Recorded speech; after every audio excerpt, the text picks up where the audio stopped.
السلام علیکم editor and listeners اور دی ناولز لائبریری میں آپ کا ڈھیر سارا ویلکم۔ لہو سلال بائی انیشا عمر کی ایپیسوڈ نمبر 64 لے کر حاضر ہوئی ہوں۔ اگر آپ نے ابھی تک میرے اس چینل کو سبسکرائب نہیں کیا تو جلدی سے بھی سبسکرائب کر دیں، لائک اینڈ شیئر کریں اور اپنی رائے کامنٹ باکس میں لازمی دیں۔ تو چلیں سٹارٹ کرتے ہیں۔ اس سے پہلے ایک چھوٹی سی انفارمیشن ہے، میں نے نیو چینل بنایا ہے ہدا ناولز کے نیم سے۔ آپ لوگوں کو میں کامنٹ باکس میں پن کر دوں گی چینل کا لنک، تو آپ لوگ جائیں جا کے وہاں وہ سبسکرائب کر لیں تاکہ میں وہاں پر کچھ سبسکرائبر ہوں تو وہاں پر پھر کانٹینٹ آپ لوگوں کے لیے پرووائڈ کر دوں، ٹھیک ہے؟ آپ لوگوں کی جو ریکویسٹ وغیرہ ہوتی ہے نا، تو پھر ایک چینل پر بہت زیادہ پوسٹ کرنا پھر پاسبل نہیں ہوتا کیونکہ وہ کھچ مچ ہو جاتی ہے۔ تو کوشش کروں گی کہ وہاں ایک ہی ناول ایک ٹائم پر چلے، اور آپ لوگوں کی ریکویسٹ کے حساب سے جو جو ناولز آپ لوگ سجیسٹ کرتے ہیں تو وہاں پر وہ پوسٹ کیے جائیں، ٹھیک ہے؟ تو چلیں سٹارٹ کرتے ہیں۔ وہ کیا کہہ رہا تھا؟ شادی؟ بیوی؟ آخر کار ابراہیم جبڑے بھینچے اینا کی جانب متوجہ ہوا۔ اینا نے بے بسی سے ابراہیم کی جانب دیکھا۔ وہ سامنے جا کر صوفے پر بیٹھا۔ دیکھو بیٹا، اس نے تمہیں جس بات پر بھی دھمکایا ہے، تمہیں ڈرنے کی ضرورت نہیں ہے، اس لیے اب مجھے پوری بات بتاؤ۔ ابراہیم نے لہجہ نرم کرتے ہوئے اسے کہا، کیونکہ اینا پہلے ہی خوفزدہ تھے۔ اینا نے تھوک نکلا اور ایک نظر ابراہیم کو دیکھا۔ فاطمہ؟ ابراہیم وہیں سے چلایا تو کچن سے ایک ملازمہ نکل کر اس جانب آئی۔ باقی سارے ملازمین دبکے ہوئے تھے۔ جی؟ وہ سامنے معتب سے کھڑی تھی۔ اس کے لیے کھانا لاؤ۔ ابراہیم نے وہیں سے بیٹھے بیٹھے پرسکون سے انداز میں حکم دیا تو فاطمہ کچن کی جانب چلی گئی، جبکہ اینا نے اچنبھے سے دیکھا۔ داماد ہوں اس گھر کا، میری بیوی کا گھر ہے یہ، کسی کے باپ کی ہمت نہیں مجھے آنے سے روکے۔ وہ ٹانگ پر ٹانگ جمائے پرسکون سا بیٹھا تھا۔ اینا اس کو دیکھ کر رہ گئی۔ بتاؤ اب۔ ہم لوگ سینائی میں تھے، اینا نے کہنا شروع کیا۔ اس نے سب کچھ ابراہیم کو بتایا، قید خانے کے حالات بھی بتائے۔ وہ ہچکیوں میں اس کو اب سب کچھ بتاتی رہی اور ابراہیم مٹیاں بھیجتا چلا گیا۔ اس کی گردن کی رگیں تن گئی تھی۔ اینا سانس لینے کو رکی۔ فاطمہ کھانا وہیں لے آئی، کھانا کھاؤ۔ ابراہیم نے اینا کی حالت پر ترس کھاتے ہوئے اس کو کہا تو اینا نے نفی میں سر ہلایا۔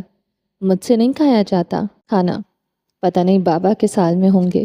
اس کی آنکھوں سے ایک بار پھر سے آنسو رواں ہو چکے تھے۔ ابراہیم نے کرب سے آنکھیں بند کر لیں، کچھ دیر بعد کھولیں اور آ کر اینا کے پاس آ کر کھڑا ہوا۔ اس نے اینا کے سر پر ہاتھ رکھا۔ بے فکر رہو، وہ منصور کو کچھ نہیں کرے گا، میں جانتا ہوں اس کو۔ اینا نے تڑپ کر سر اوپر اٹھایا۔ نہیں، آپ نہیں جانتے، آپ اس کے بارے میں کچھ نہیں جانتے۔ جتنا میں نے اس کو جانا ہے وہ کچھ بھی کر سکتا ہے۔ تم کھانا کھاؤ، اس کے بعد کیا کرنا ہے میں طے کروں گا۔ اس نے ایک بار پھر سے کہا تو اینا نے سر ہلاتے ہوئے ایک لقمہ لیا۔ وہ لقمہ اس کے حلق میں اٹک گیا۔ اس نے جلدی سے پانی کا گلاس اٹھایا اور ایک ہی سانس میں پانی کا گلاس ختم کر ڈالا۔ رات کے 3 بج رہے تھے جب کرداوی مینشن سے ابراہیم اور اینا نکلے تھے۔ گارڈز نے کوشش کی مگر کسی میں ہمت نہ تھی ابراہیم کے سامنے ڈٹے رہنے کی۔ سب لوگ اس کے بارے میں واقف تھے کہ وہ اس گھر کا اکلوتا داماد ہے۔ حریہ کے جانے کے بعد اس پراپرٹی کا وارث وہی تھا۔ اس کو بہت پہلے ہی رحمان کرداوی نے اپنی جائیداد کا شراکت دار بنایا تھا، مگر اس نے کبھی ان چیزوں کی جانب دیکھا تک نہ تھا۔ اس کے لیے بس حریہ ہی کافی تھی۔ ابراہیم کی سچائی جاننے کے بعد رحمان کرداوی کے پاس اتنا وقت اور موقع ہی نہ بچا تھا کہ وہ ابراہیم سے یہ تمام اختیارات واپس کر لے لیتا۔ ان کو تو کچھ سوچا ہی نہیں تھا۔ ایک کے بعد ایک آزمائش اور امتحان ٹوٹا تھا ان پر۔ پہلے شاہ کی بلیک میلنگ، پھر ابراہیم کے قتل کا منصوبہ اور پھر حریہ کی موت۔ مگر وہ گارڈز یہ نہیں جانتے تھے کہ یہی شخص اس خاندان کی تباہی کا باعث بنا تھا۔ جانے میں یا انجانے میں وہ لوگ گاڑیوں میں سوار ہوئے۔ راستے میں گاڑیوں کا ایک بڑا قافلہ ان کے ساتھ آ ملا تھا۔ ان کا رخ سینائی کی جانب تھا۔ اینا نے ایک سیاہ عبایا پہنا ہوا تھا اور ابراہیم آج سفید جبے میں ملبوس تھا اور سر پر سفید سیاہ ڈبوں والا کفیہ تھا جس سے اس نے اپنا چہرہ بھی ڈھانپ رکھا تھا۔ 5 گھنٹے کی طویل مسافت کے بعد وہ لوگ سینائی پہنچے تھے، مگر وہاں سے کمپاؤنڈ تک پھر ایک لمبا سفر تھا اور وہ راستہ خطروں سے خالی نہ تھا۔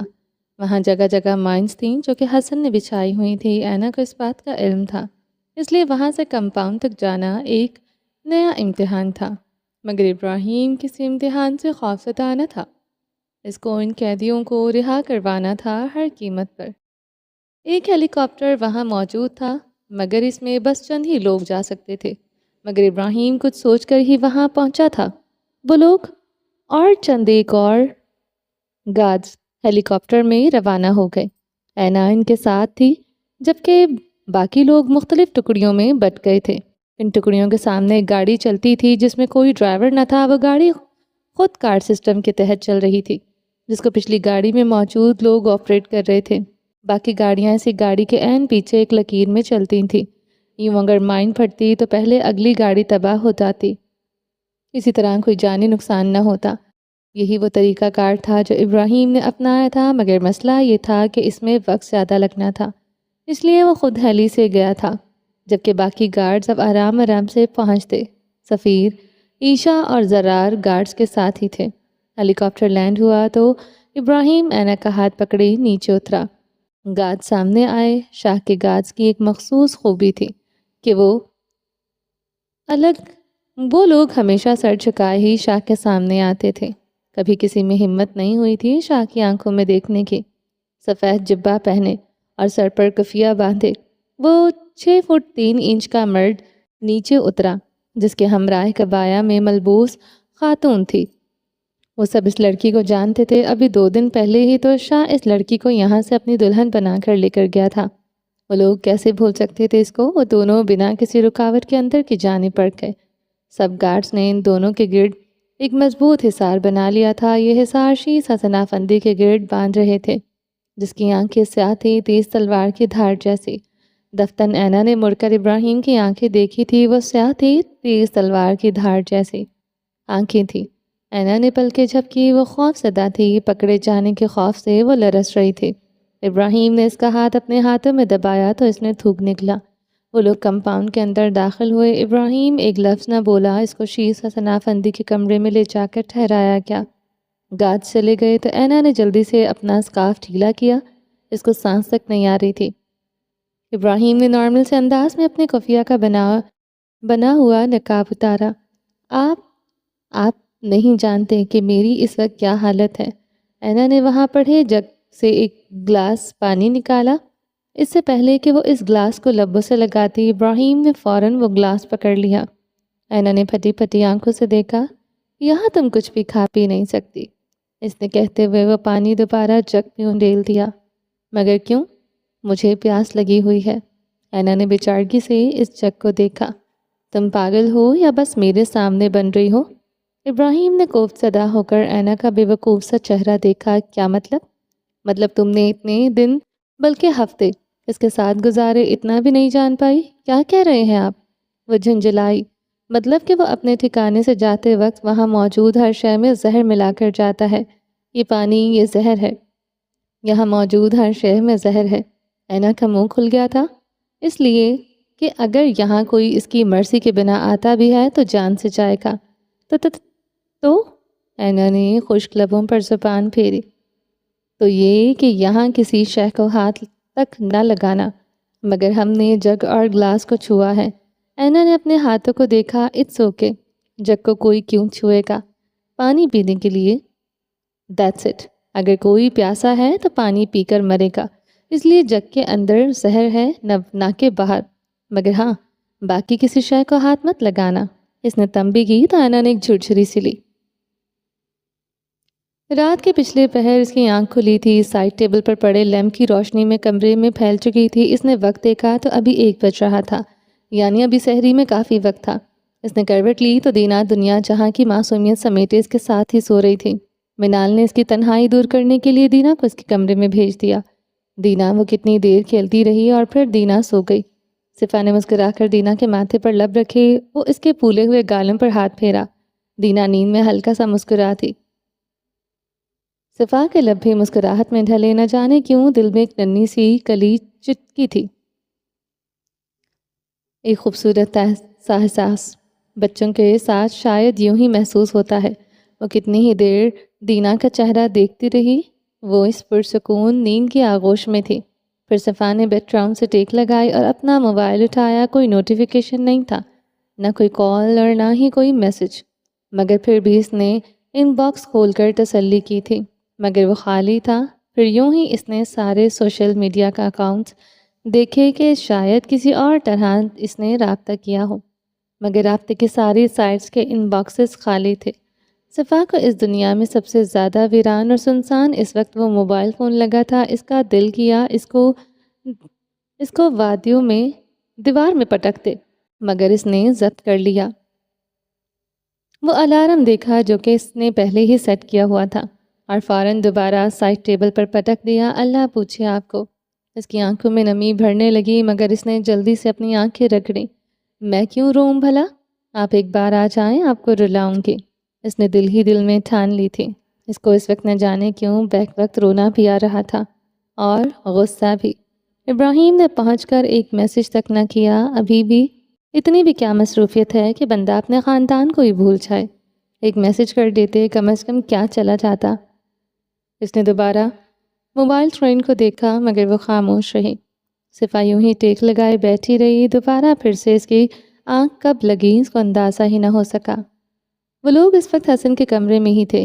وہ دونوں اس وقت زمین پر بیٹھے تھے۔ سامنے ایک بڑا سا پیپر بچھایا ہوا تھا جو کہ دراصل ایک ورلڈ میپ تھا، جس کی الٹی سائڈ کو ایک خالی پیپر کے طور پر استعمال کیا جا رہا تھا۔ اینا ہاتھ میں ایک پین پکڑے وہاں کچھ نشان بنا رہی تھی۔ یہاں سے سیدھا جانا ہے اور پھر اس جانب مڑنا ہے۔ وہ اس کی قید خانے کا راستہ سمجھا رہی تھی۔ یہاں دیوار پر ایک پیٹرن بنا ہوگا، اس کی یہ اور یہ این کھسکانی ہے تو دراصل تو وہ دروازہ کھل جائے گا۔ اینا نے اینٹوں کا پیٹرن بھی اس کو سمجھا دیا تھا۔ فائن، میں سمجھ چکا ہوں، بس تم یہاں سنبھال لینا، ٹھیک ہے؟ ابراہیم نے اینا کی آنکھوں میں دیکھ کر تائید چاہی۔ آپ اکیلے جائیں گے؟ ہاں، میں مزید انتظار نہیں کر سکتا۔ فی الحال مغیث کچھ نہیں جانتا، وہ مشن پر گیا ہوا ہے۔ اگر اس کو پتہ چلے گا وہ یہاں سب کو الرٹ کر دے گا، مگر باقی لوگوں کو تو پہنچنے دیں۔ ابراہیم اٹھ کھڑا ہوا تو اینا بھی کھڑی ہوئی۔ ان کو وقت لگ سکتا ہے، مجھے تب تک یہاں کچھ نہ کچھ کور کرنا ہوگا۔ وہ ایک بار پھر سے کفیہ سے اپنا چہرہ ڈھانپ رہا تھا۔ ٹھیک ہے، میں بھی چلتی ہوں ساتھ۔ نہیں، تم یہاں دھیان رکھو، وہ اس کو کہتا ہوا باہر نکلا تو باہر گارڈز کھڑے تھے۔ ابراہیم کو دیکھ کر سر جھکائے وہ وہاں سے نکلا اور قید خانے کی جانب جانے کے بجائے ہال میں جانے کے لیے مڑ گیا جہاں حسن اکثر جایا کرتا تھا۔ گارڈز وہیں کھڑے تھے۔ جب ان کو کمرے کے اندر سے چیخنے کی آواز آئی، وہ لوگ ہڑبڑی میں اندر داخل ہوئے۔ سامنے دیکھا تو اینا بیڈ پر چڑھی ہوئی تھی، گارڈز اس کو دیکھ کر سر جھکائے ہوئے۔ کیا ہوا ہے میڈم؟ ان میں سے ایک پرسکون سے انداز میں پوچھنے لگا۔ میرے بیڈ کے نیچے ایک سانپ ہے، اینا چلائی۔ میڈم، یہاں سانپ نہیں آ سکتا۔ وہ لوگ پرسکون تھے۔ تو میں جھوٹ بول رہی ہوں؟ اینا غرائی۔ ٹھیک ہے، میں حسن کو بتاتی ہوں، وہی نپٹے گا تم لوگوں سے۔ اب وہ بیڈ سے اترنے لگی تو وہ سب لوگ فوراً متحرک ہوئے۔ وہ لوگ کیسے بھول گئے تھے کہ وہ شیز حسن افندی کی بیوی ہے۔ اگر اس نے کہا تھا کہ وہاں سانپ ہے تو وہاں سانپ ہے، پھر چاہے ان لوگوں کو خود ہی وہاں سانپ پیدا کرنا پڑتا۔ ابراہیم نے مڑ کر دیکھا تو راہداری صاف ہو چکی تھی۔ وہ انہی قدموں سے واپس پلٹا اور اسی راستے پر چل دیا جو اس کو اینا نے سمجھایا۔ تہجد کا وقت شروع ہو چکا تھا۔ ابراہیم نے قید خانے میں قدم رکھا تو بدبو کا ایک بھبوکا سا اس کی ناک سے ٹکرایا۔ اس نے کفیہ سے نقاب کر رکھا تھا، مگر اس کے باوجود اس بدبو کو سونگھ سکتا تھا۔ ابراہیم کا دل بند ہوا تھا۔ اس نے قدم آگے بڑھائے۔ قید خانے کے مناظر دیکھ کر ابراہیم کی ٹانگوں کی جان نکل رہی تھی۔ جیسے جیسے وہ آگے بڑھ رہا تھا، ایک ایک قدم اس کے لیے اٹھانا محال ہو رہا تھا۔ اس کو اپنے ایک ایک پاؤں کا وزن منوں کے حساب سے معلوم ہو رہا تھا۔ اس کے گلے میں ایک گلٹی ابھر کر معدوم ہوئی۔ آنکھیں حد درجہ سرخ ہو چکی تھی۔ جلال کی شدت سے اس کے چہرے پر سرخی در آئی تھی۔ اس کے پورے وجود میں اس کو کرنٹ دوڑتا ہوا محسوس ہو رہا تھا۔ اس کو لگا کہ شاید وہی اگلا قدم نہیں اٹھا پائے گا، مگر وہ قدم اٹھاتا چلا گیا۔ ایک ایک قدم ابراہیم کے دل پر کسی بلڈ ورڈز کی طرح تھا، بلڈوزر کی طرح تھا۔ وہ ایک ایک قدم سے اپنے سینے میں موجود اس ننھی سی شے کو کچل رہا تھا۔ اس کا سینہ اب جلنے لگا، حلق میں خراشیں پڑ چکی تھی، آنکھیں اب ساکت تھیں۔ وہ حساس ابراہیم جو کسی کے جنازے میں شرکت نہیں کیا کرتا تھا، آج اپنی آنکھوں کے سامنے زندہ لاشوں کو دیکھ رہا تھا۔ شکر ہے وہ حساس ابراہیم بہت پہلے مر چکا تھا، ورنہ وہ آج ایک بار پھر سے مر جاتا، اور اس بار اس کی روح کے ساتھ ساتھ اس کا جسم بھی فنا ہو جاتا۔ آج سے 10 سال قبل والا ابراہیم اس بوجھ کو ہرگز برداشت نہیں کر سکتا تھا، مگر آج والا ابراہیم اس کے اندر سکت تھی ہر قسم کا بوجھ اٹھانے کی۔ وہ قدم آگے بڑھاتا رہا، حتیٰ کہ وہ ایک سیل کے سامنے آ کر رکا، جہاں ایک آدمی اس کی جانب پشت کیے تہجد کی حالت میں بیٹھا تھا۔ ابراہیم نے اس کی پشت سے ہی اندازہ لگا لیا تھا کہ وہ کون ہے۔ اس قدر سختیوں کے باوجود وہ شخص ایمان کے اس درجے پر قائم تھا۔ وہ کوئی عام انسان نہیں ہو سکتا تھا، وہ ایک فلسطینی تھا۔ وہ عام شہری نہیں تھا، وہ غزہ کا باسی تھا۔ وہ عام مرد نہیں تھا، وہ مرد مجاہد تھا۔ وہ کوئی عام روح کا حامل انسان نہیں تھا، وہ جنت کا مکین تھا، وہ قادر تھا۔ ابراہیم سلاخیں تھام کر وہیں زمین پر بیٹھتا چلا گیا، قدموں پر کھڑے رہنا محال ہوا تھا۔ نمازی نے اپنی نماز مکمل کی اور دعا کے لیے ہاتھ اٹھائے۔ قادر؟ وہاں کسی کے گڑ گڑانے کی آواز آئی۔ قادر نے ہاتھ اٹھائے ہوئے تھے اور اپنے رب کے سامنے ہتھیلیاں پھیلائے بیٹھا تھا۔ اس نے آسمان کی جانب نگاہ اٹھا کر دیکھا، وہ تشکر کی نگاہ تھی۔ قادر، مت کرو یہ۔ وہ نہ جانے کیا کہہ رہا تھا، مگر قادر اس کی بات سمجھ گیا تھا۔ اس نے دعا کے لیے اٹھے ہوئے ہاتھ اپنی جھولی میں گرا دیے۔ مت کرو قادر، تمہاری یہ ہتھیلیاں اگر اٹھیں تو یہ خدا کا قہر لے کر واپس پلٹیں گی، اور ہم لوگ اس قہر کو سہ نہیں پائیں گے۔ قادر، وہ سلاخوں کو مٹھیوں میں جکڑے گڑ گڑایا۔ قادر وہیں سر چکا گیا۔ اس کی آنکھیں ایسی تھیں جیسے سیم زدہ زمین ہو جس میں دراڑیں پڑ چکی ہوں۔ وہ آنکھیں بنجر زمین کے ٹکڑے کی مانند تھی جو برسوں سے بارش کی منتظر تھیں۔ وہ آنکھیں کسی پہاڑ کی چوٹی پر موجود پتھر کی مانند تھی جن کا رخ تو آسمان کی جانب رہتا تھا، مگر آسمان سے برستی بارش سے وہ پتھر محروم تھا۔ اس نے پلکیں جھپکیں تو آج اس پتھر پر پہلی بوند گری تھی۔ بنجر زمین پر بارش کا پہلا قطرہ گرا تھا۔ اس سیم زدہ زمین کے ٹکڑے کی دراڑیں بھرنے لگی تھیں۔ ان دراڑوں میں پانی بھرنے لگا۔ وہ نمکین پانی آنکھوں میں جمع ہوا تو اس نے آنکھوں میں عجیب جلن ہوئی تھی، جیسے کسی زخم پر نمک کے چھڑکنے سے ہوتی ہے۔ اس نے پلکیں دوبارہ جھپکیں تو وہ پانی آنکھوں کی حدود سے نکل کر اس کے عارض پر بہہ گیا تھا، اور چہرے پر جہاں جہاں خروچیں تھی وہاں اس کو جلن محسوس ہونے لگی۔ وہ ایک کنٹرول روم تھا، ایک خفیہ کمرہ تھا جس کو انویسٹیگیشن کے لیے استعمال کیا جاتا تھا۔ کمرے کے وسط میں ایک میز اور 2 کرسیاں آمنے سامنے تھی۔ وہاں ایک آدمی بیٹھا تھا، جبکہ سامنے والی کرسی خالی تھی۔ یہ منظر دوسرے کمرے میں موجود کچھ لوگ اپنی آنکھوں سے دیکھ رہے تھے۔ ایک شیشے کی دیوار کے ذریعے جب اس کمرے کا دروازہ کھلا، مگر وہ آدمی ہنوز سویا رہا۔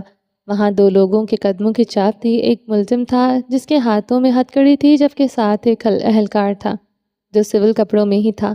وہ لوگ چلتے ہوئے اس میز کے پاس پہنچے تو ہتھ کڑی والے آدمی کے ماتھے پر بل پڑے۔ اس کو وہ سویا ہوا آدمی بہت برا لگا۔ وہ جلد سے جلد اس کا چہرہ دیکھنا چاہتا تھا۔ اس نے یوں ہی کھڑے کھڑے اس آدمی کی کمر میں ایک لات رسید کی تو وہ ہڑبڑا کر اٹھا، جبکہ اہلکار ہکا بکا سا رہ گیا۔ وہ اس کو روک تک نہ سکا، مگر جیسے ہی اس سوئے ہوئے آدمی نے اپنا چہرہ اوپر اٹھایا تو حسن کی آنکھیں پھیل گئیں۔ وہ سیاہ آنکھیں مزید تاریک ہو چکی تھی، وہاں غیر یقینی تھی، وہاں چھمبا تھا۔ وہ آدمی حسن کو اس حالت میں دیکھ کر کہکا لگا کر ہنس دیا۔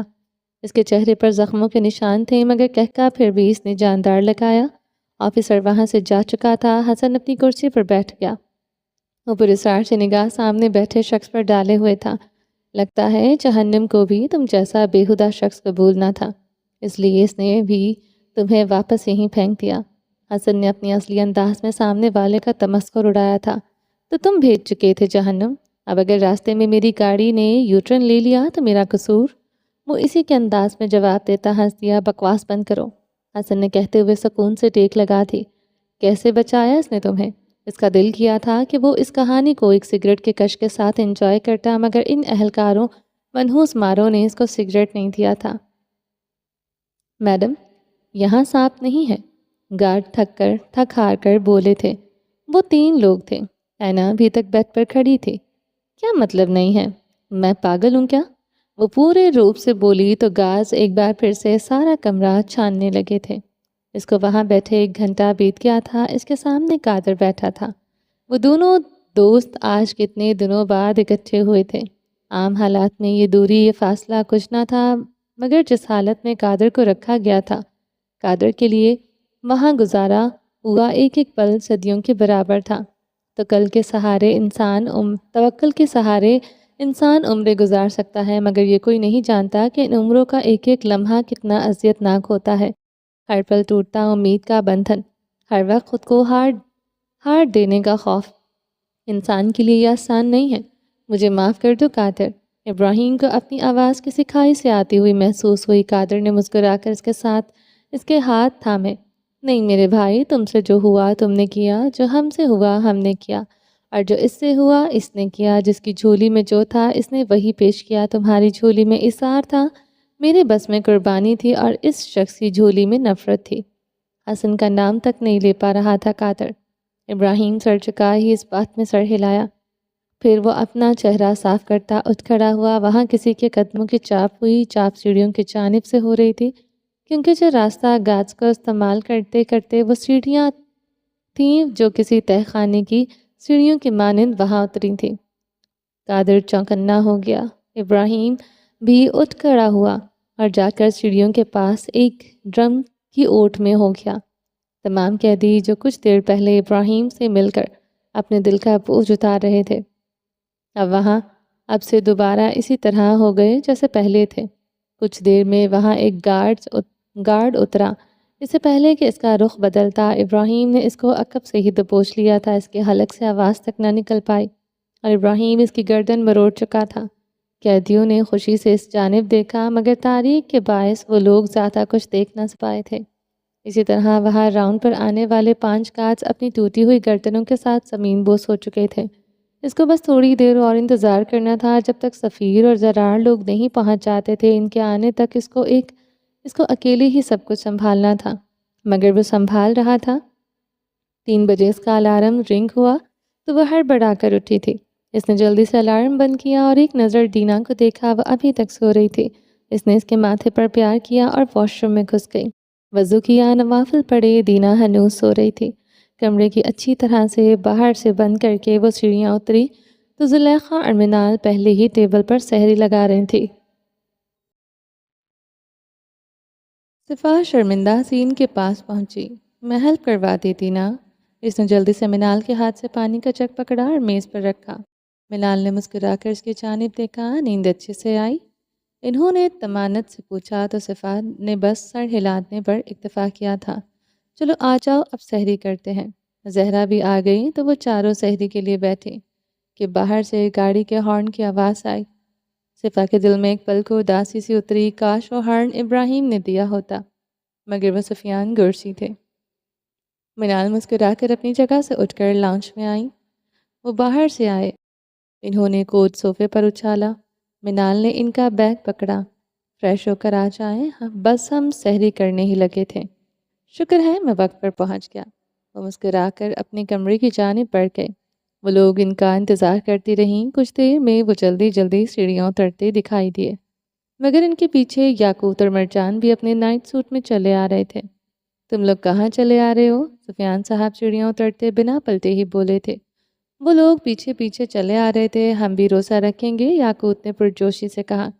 تم لوگوں نے اسکول جانا ہے؟ وہ لوگ لاؤنج میں پہنچ چکے تھے۔ تو کیا ہوا؟ یاقوت ان کے ساتھ ہی آ کر اپنی کرسی پر ٹک گیا۔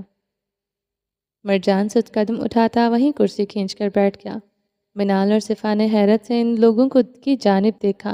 میرے شہزادے سحری کریں گے؟ صفا نے محبت سے چور لہجے میں کہا۔ آنٹی ہم لوگ روزہ رکھیں گے۔ یاقوت نے مسکرا کر صفا کے علم میں اضافہ کیا۔ ماشاءاللہ، مگر آپ لوگ ابھی بہت چھوٹے ہیں نا، ہم لوگ رکھ سکتے ہیں روزہ، کیوں مرجان؟ اس نے گردن موڑ کر مرجان کو دیکھا جو کہ پانی پی رہا تھا۔ ہاں ہم رکھ سکتے ہیں، وہ خشک سے لہجے میں کہتا گلاس واپس رکھنے لگا۔ اچھا چلو ایسا کرو، بس سحری کر لو، پر اگر تم لوگوں کو بھوک لگی تو تم لوگ آزاد ہو کے کھانا کھا سکتے ہو۔ صفا نے ان کے لیے ناشتہ نکالا۔ نہیں آنٹی، ہم اسٹرانگ ہیں بابا کی طرح، یاقوت نے آنکھوں میں چمک لے کہا تو صفا پھیکا سا مسکرائی۔ وہ لوگ اسٹرانگ نہیں، پتھر ہیں۔ وہ بس پڑپڑائی۔ 4:30 وہاں گاڑیاں پہنچ چکی تھیں۔ شکر تھا کہ کوئی نقصان نہیں ہوا تھا۔ روبوٹک گاڑیاں بھی صحیح سلامت رہی تھیں، یعنی وہ واپسی پر بھی استعمال ہو سکتی تھیں۔ کمپاؤنڈ کی سیکیورٹی الرٹ ہو چکی تھی۔ اتنی تعداد میں اسلحے سے لیس گارڈز کو دیکھ کر وہ لوگ ہڑبڑائے تھے۔ شاہ کو اطلاع کرو، ایک گارڈ نے واکی ٹاکی پر اندر موجود کسی شخص کو اطلاع دی تھی۔ اندر کھڑا شخص مسکرایا، شاہ کا حکم ہے ان لوگوں پر کوئی حملہ کیے بنا ان کو اندر آنے دیا جائے۔ اس نے گمبھیر آواز میں کہا تو باہر کھڑا گارڈ ٹھٹکا۔ کیا مطلب؟ وہ شاہ کے آدمی ہیں، دوسرے گروپ سے آئے ہیں، ان کو اندر آنے دو۔ اندر کھڑے شخص نے واکی ٹاکی بند کی اور زمین پر پڑے ایک گارڈ کی گردن پر پاؤں رکھ کر اس کی سانس بند کر دی۔ اندر کی صفائی ابراہیم نے اکیلے ہی کر دی تھی۔ کوئی بھی گارڈ وہاں زندہ نہیں بچا تھا، کیونکہ وہ لوگ جان ہی نہیں پائے تھے کہ وہاں ان کے علاوہ اور کوئی بھی موجود ہو سکتا ہے۔ وہ ان سب کو اکیلا کر کے ختم کر رہا تھا۔ گیٹ کھلا تو ابراہیم کے لب مسکراہٹ میں ڈھلے۔ اس کے گارڈز کسی فوجی دستے کی طرح پوری شان سے اندر داخل ہوئے تھے۔ وہ لوگ بنا کسی مشکل کے اندر داخل ہو چکے تھے۔ ابراہیم نے شاہ کے پہرے داروں کو اندر آنے سے سختی سے منع کر دیا تھا۔ ان کے لیے وہ شاہ تھا، اس لیے انہوں نے اس کے حکم کی تعمیل کی تھی۔ شیز حسنہ فندی کی دہشت ہی اتنی تھی کہ وہ یہ تک سوچ سکتے تھے کہ شیز ہی ہے یا کوئی اور، کیونکہ ان کی سوچیں شیز کی مرضی کے تابع تھیں۔ ہم پہنچ گئے بھائی، سفیر پرجوشی سے آگے بڑھا۔ کوئی مسئلہ تو نہیں ہوا؟ ابراہیم نے اس کے عقب میں کھڑے زرار کو دیکھا۔ نہیں، خوش نصیبی سمجھو یا اللہ کی نصرت کہ ہمارے راستے میں کوئی مائن نہیں تھی، اس لیے سب کچھ محفوظ رہا، الحمدللہ۔ ابراہیم بس اتنا ہی کہہ پایا تھا۔ سر، اینا کہاں ہے؟ عیشا نے ادھر ادھر دیکھا۔ وہ اندر ہے، تم جاؤ اور اسی کے ساتھ رہنا۔ مگر کیوں سر؟ ہم لوگ تو یہاں لڑنے آئے ہیں نا؟ اس نے احتجاج کیا۔ ہم لڑیں گے، تم جاؤ اندر، اور ہاں، اینا کے ساتھ ہی رہنا۔ یاد رکھنا کہ وہ کوئی سپاہی نہیں ہے۔ ابراہیم نے عیشا کو تنبیہ کی۔ عیشا بدمزہ ہوئی۔ اس کو ہمیشہ سے ان لوگوں کے ساتھ مل کر لڑنے کا شوق تھا، مگر ابراہیم ہمیشہ اس کو یوں ہی کسی اور کام پر لگا دیا کرتا تھا۔ کاش میں عورت نہ ہوتی۔ وہ آنکھوں میں پانی لے آئی۔ واہ، پھر کیا ہوتی؟ ابراہیم کو اس کی بے تکی بات پر بھی ہنسی آئی اور غصہ بھی۔ مرد ہوتی، شانہ بشانہ لڑتی۔ اس نے گردن اکڑا کر کہا تو سفیر نے اس کو سرتا پیر دیکھا۔ ایسے کیا دیکھ رہے ہو؟ عیشا نے سفیر کی نگاہیں خود پر مرکوز پائیں۔ سفیر نے ایک نظر ابراہیم کو دیکھا اور پھر عیشا کے کان پر جھکا۔ مت کرو، اگر تم لڑکی نہ ہوتی تو میں کنوارا ہی مر جاتا۔ وہ ایک آنکھ دباتا پیچھے ہٹا تو عیشا کی آنکھیں پوری کھل گئیں۔ منحوس، اب تم بھی کنوارے ہی مرو گے، کہتے عیشا نے اپنے بھاری بھرکم بوجھ سے سفیر کے پاؤں پر وار کیا۔ کیا سفیر کراہ کر رہ گیا؟ زرار نے ان لوگوں کو دیکھ کر سر جھٹکا۔ اچھا، اب یہ ڈرامے بازیاں بند کرو اور اندر جاؤ۔ ابراہیم نے عیشا کو تنبیہ کی تو وہ پاؤں پٹکتی وہاں سے چلی گئی۔ وہ لوگ سیدھا قید خانے کی سمت میں بڑھے تھے۔ اب کی بار وہ لوگ سیڑھیوں کے لیے گئے تھے۔ قید خانے میں قیدیوں کو نکال کر وہ لوگ اسی حال میں آئے تھے جہاں حسن آ کر بیٹھا کرتا تھا۔ ان لوگوں کو پانی پلایا گیا جو سفیر اور زرار لوگ لے کر آئے تھے۔ وہ لوگ فی الوقت کبھی بھی سوچنے سمجھنے سے قابل نہ تھے۔ ان کو کچھ کھانا بھی کھلایا گیا۔ کچھ دیر میں وہ لوگ سنبھلے تو اب اگلا مرحلہ ان کو وہاں سے نکالنے کا تھا۔ ابراہیم بنا شور شرابے کے یہ کام کرنا چاہتا تھا، مگر اب یہ مشکل لگ رہا تھا۔ وہ اب تک تو ان کو دھوکہ دے چکا تھا، مگر مزید چکمہ دینا مشکل لگ رہا تھا۔ عیشا کمرے میں داخل ہوئی تو اس کا پاؤں کسی شے سے ٹکرایا۔ اس نے زمین پر دیکھا تو وہاں 3 گارڈز اندر اوندھے منہ گرے ہوئے تھے اور اینا پرسکون سی بیڈ پر بیٹھی تھی۔ اینا؟ عیشا نے غیر یقینی سے اس کو پکارا تو اینا فوراً بیڈ سے نیچے اتری اور آ کر عیشا کے گلے لگی۔ وہ دونوں دوستوں کی طرح ملی تھیں۔ تم لوگ آ گئے؟ اینا نے الگ ہوئے خوشی سے پوچھا۔ ہاں، اور باہر سر اور باقی لوگ مشن میں مصروف ہیں۔ عیشا نے منہ بسورا۔ اور تمہیں یہاں بھیج دیا؟ اینا نے اس کی بیزاری دیکھ کر ہنسی روکی۔ جب سے ابراہیم لوٹا تھا اینا کی امیدیں لوٹ آئی تھیں۔ وہ لوگ اس پر بھروسہ کرتے تھے۔ ہاں، مگر یہ سب کیا ہے؟ عیشا نے زمین پر پڑے وہ لوگ دیکھے جو کہ گارڈز معلوم ہوتے تھے۔ اینا نے ایک درہم بھری نگاہ ان پر ڈالی اور پھر عیشا کی جانب دیکھ کر مسکراتی۔ عیشا نے الجھ کر دیکھا، وہ دراصل بیچارے سانپ ڈھونڈ ڈھونڈ کر تھک گئے تھے، اس لیے میں نے ان کو پانی پلا دیا۔ وہ جا کر پرسکون سے انداز میں بیڈ پر بیٹھی۔ واٹ؟ پانی؟ عیشا بھی اس کے پاس آئی۔ ہاں پانی۔ اینا نے کندھے جھکا دیے تو عیشا نے اس کے پاس پڑا جگ دیکھا جو کہ آدھا ہو چکا تھا۔ اینا اس کی جانب دیکھ کر ترچھا سا مسکرائی۔ واہ واہ واہ واہ! عیشا اس کی بات سمجھ کر تالیاں بجانے لگی۔ اینا نے گردن اکڑائی اور سر کہہ رہے تھے کہ اینا کا دھیان رکھنا، وہ کون سا کوئی سپاہی ہے۔ عیشا نے میسنی اینا کو دیکھا جو کہ گردن اکڑائے بیٹھی تھی۔ ہاں کچھ دن پہلے تک نہیں تھی، پھر بن گئی۔ اینا کوئی سی بولی، کیسے؟ کسی کی بیوی بن کر؟ اینا نے عیشا کے سر پر بم پھوڑا تھا، وہ بھی بہت سکون سے۔ واٹ؟ تم نے شادی کر لی؟ مجھے انوائٹ تک نہیں کیا، لڑکی! عیشا بری طرح چیخی تھی۔ شش شش! اینا نے اس کے منہ پر ہاتھ رکھ کر اس کی چیخ دبائی۔ کیا مطلب ہے؟ تم نے چپکے سے شادی کر لی اور ہمیں پتہ بھی نہیں چلنے دیا؟ تمہیں اللہ پوچھے اینا۔ منصور حیات! اینا نے تعصب سے دیکھا۔ اینا منصور حیات نہیں، مسز آفندی، بلکہ مسز گرداوی۔ اینا نے اپنی شناخت کا تعین کروایا تو عیشا کی آنکھوں میں اچنبھا اترا۔ وہ اس کی بات سمجھنے سے قاصر تھی۔ میں شیز حسن افندی یعنی حسن گرداوی کی بیوی ہوں، وہ بولی تو عیشا نے اپنے منہ پر دونوں ہاتھ جما لیے۔ کیا یہی لوگ ہیں؟ بس؟ ابراہیم نے ہال میں موجود مجاہدین کو دیکھا جن کی تعداد بہت کم تھی۔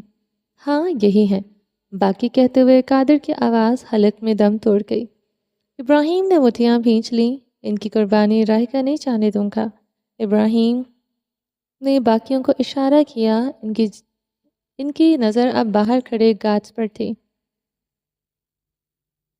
چلیں جو باقی کا نیکسٹ ایپیسوڈ میں کنٹینیو کریں گے۔ امید ہے آپ کو یہ ایپیسوڈ پسند آئی ہوگی۔ چینل کو سبسکرائب نہیں کیا تو جلدی سے بھی سبسکرائب کر دیں، لائک اینڈ شیئر کریں اور اپنی رائے کامنٹ باکس میں لازمی دیں۔ اپنا ڈھیر سارا خیال رکھیے گا، دعاؤں میں یاد رکھیے گا۔ ملتے ہیں نیکسٹ ایپیسوڈ میں، تب تک کے لیے اللہ حافظ۔